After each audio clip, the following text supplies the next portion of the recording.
Hello students, और economist में आपका स्वागत है। आज की क्लास में हम देखेंगे फंक्शंस ऑफ आरबीआई। आरबीआई आपका अपेक्स और सेंट्रल बैंक है। ये सेंट्रल बैंक क्या क्या काम करता है। फर्स्ट पॉइंट है आपका monopoly power over note issues. पूरे नेशन के अंदर रुपीस चलता है, तो ये जो नोट है, इन नोट को इशू करने की पावर और अथॉरिटी सिर्फ रिजर्व बैंक ऑफ इंडिया के पास में है। यही सिर्फ एक मोनोपोली पावर है इसके पास में। आरबीआई के अलावा पूरे नेशन में और कोई भी दूसरा कमर्शियल बैंक या कोई फाइनेंशियल इंस्टीट्यूशन नोट इशू नहीं कर सकते हैं। फर्स्ट पॉइंट के अंदर ही हम कुछ सब पॉइंट्स को देख लेते हैं। फर्स्ट पॉइंट का फर्स्ट सब पॉइंट है आपका आइडेंटिकल मॉनेटरी सिस्टम। आइडेंटिकल से मतलब मेरा यहाँ पे ये है, दो पॉलिसीज वर्क करती है, monetary policy and fiscal policy. Monetary policy money को कंट्रोल एंड रेगुलेट करने का काम करेगी। मनी को कंट्रोल एंड रेगुलेट करने के लिए कुछ टूल्स एंड टेक्निक्स होती है। उन्हीं टूल्स एंड टेक्निक्स के अंदर एक आता है आपका CRR, कैश रिजर्व रेशियो। इसी के अकॉर्डिंग मार्केट में मनी की लिक्विडिटी को इंक्रीज और डिक्रीज किया जाता है। तो इट मीन्स हमने यहाँ पे बोला कि ये जो पूरा मॉनेटरी सिस्टम है, इसको कंट्रोल और रेगुलेट करने का काम कौन करेगा? Monetary policy. और मॉनेटरी पॉलिसी को कंट्रोल करता है, या पॉलिसी जो मेकिंग है वो करता है आरबीआई बैंक। सेकेंड सब पॉइंट है हमारा मोर पब्लिक कॉन्फिडेंस। पब्लिक ट्रस्ट करती है आरबीआई बैंक के ऊपर कि आरबीआई ने जो रुपीस, जो करेंसी यहाँ पे इशू की है, जो नोट इशू किए हैं, ये यहाँ पे यूनिफॉर्म तरीके से काम कर रहे हैं।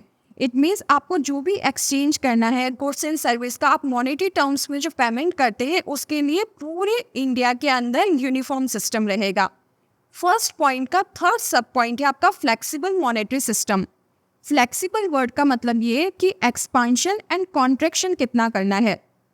अगेन वही बात आती है कि अगर इन्फ्लेशन या डिफ्लेशन की सिचुएशन मार्केट में है, किस तरीके से मनी की लिक्विडिटी को हम इंक्रीज या डिक्रीज करेंगे, तो कितना एक्सपांशन करना है या कितना कॉन्ट्रैक्शन करना है, ये डिपेंड करता है मार्केट की सिचुएशन के अकॉर्डिंग।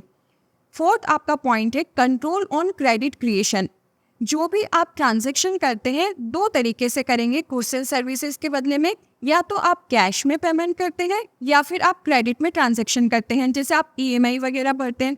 तो क्रेडिट में जब हम ट्रांजैक्शन करेंगे कि कोई गुड्स या सर्विस आपने लिया है और उसका पेमेंट इंस्टेंट नहीं करके कुछ टाइम पीरियड के अंदर हम करते हैं, तो इस क्रेडिट को किस तरीके से कंट्रोल एंड रेगुलेट करना है, इसके ऊपर पूरा का पूरा कंट्रोल रहता है आरबीआई बैंक का।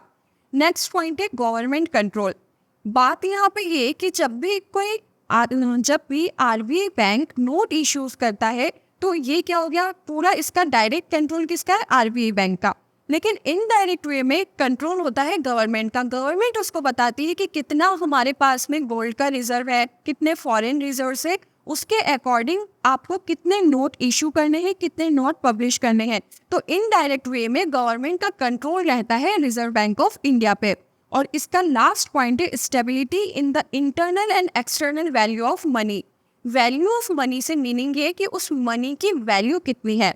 जैसे one dollar is equal to how much rupees. तो डॉलर की प्राइस क्या है? इंटरनेशनल है, और उस इंटरनेशनल मार्केट के अकॉर्डिंग रुपीस की प्राइस इंक्रीज और डिक्रीज होती रहती है। तो ये जो इंक्रीज और डिक्रीज हो रहा है, जो यहाँ पे फ्लक्चुएशन आ रहा है, ये फ्लक्चुएशन बहुत ज़्यादा नहीं होना चाहिए। यहाँ पे स्टेबिलिटी लाने का काम कौन करेगा? RBI bank.